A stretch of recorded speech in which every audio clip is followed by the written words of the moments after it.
ijambo ry'Imana riravuga ngo Uwiteka ntago azigera ababaza abantu be iteka, ahubwo ngo azabagirira ibambe. Iki ni igihe Uwiteka aje kugirira ibamba be. Haleluya! Ni kumva Uwiteka aje kugirira ibamba abantu be. Iki ni igihe Uwiteka aje kuvura umusonga.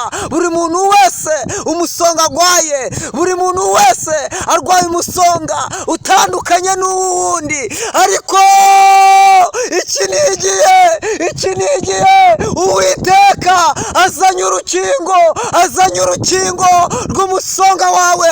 Uwiteka azanye urukingo rw'umusonga urwaye, kuko ledebasotre devaigelema azi umusonga, azi ubwoko bw'umusonga urwaye. Imana ishimwe cyane. Urakoze Mana.